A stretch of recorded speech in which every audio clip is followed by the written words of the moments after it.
Mga ka-old school, tara at magbalik tanaw sa mga bagay-bagay ng nakaraan. Sa channel na to mapapanood ang iba't ibang mga laruan at mga bagay na usually gawa sa Pinas na talaga namang kinagiliwan noong mga nakaraang dekada. Bago tayo magsimula, big shoutout nga pala kay Nyogi San Andres, isang batang 80s na madalas pagtripan ang mga pinsan niya noong mga panahon gamit ang rubber band gun. Sa video na to, ating kilatisin itong isang rubber band gun na nauso noong 1980s. Sa unang tingin, mukhang walang kwenta na mumurahin at hindi functional. Yan ay dahil mura nga talaga to noong mga panahon na wala pang cellphone ang mga kabataan. Kung tama ang pagkakatanda ko, 4 petot lang ito sa mga palengke. 7 petot naman hanggang 15 petot sa labas ng mga pribadong paaralan.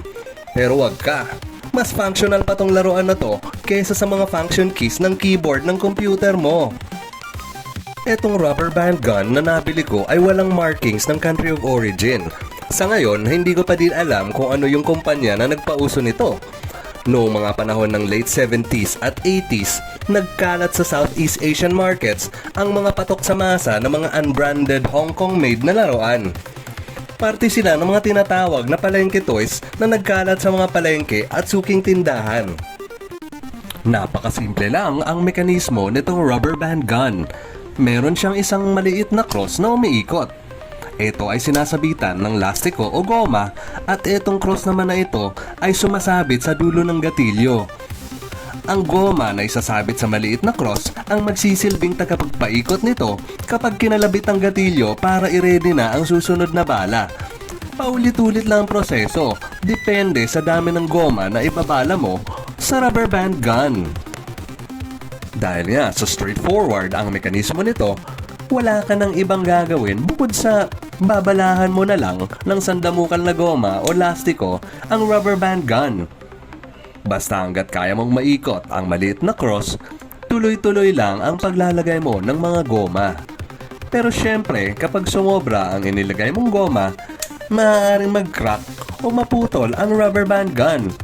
Kung tama ang aking pagkakatanda, meron akong naputol na rubber band gun matapos kong balahan ng 20 pirasong goma. Sulit na sulit talaga itong rubber band gun sa mga batang 80s at 90s. Madami kasi silang pinaggagamitan nito. Ginagamit nila ito pang-target ng langaw, butiki, blue thunder at iba pang mga insekto na masusulyapan nila. Likas kasi talagang mapang-trip ang mga batang 80s at 90s nung mga panahon. Kahit pa nga mga alaga nilang aso, pusa, kuneho at iba pa ay tinatarget nila nito. Pati nga mga kalaro nila ay hindi makakaligtas. Kapag nan-target ka ng rubber band gun, expected na yan na tatargetin ka din ng tinarget mo. Hindi kasi pwede sa mga batang 80s at 90s ang tiway na lang kapag napagtripan. Hindi ka rin pwedeng umiyak dahil lang sa ginantihan ka kasi halos walang iyaking batang 80s at 90s. Kapag iyakin ka, panigurado na lalayuan ka ng mga kalaro mo. Meron ba kayong masasayang alaala sa rubber band gun? Pakikwento nyo naman sa comment section. Huwag din kalimutan i-like at i-share ang video. Mag-subscribe na din kayo sa channel na to.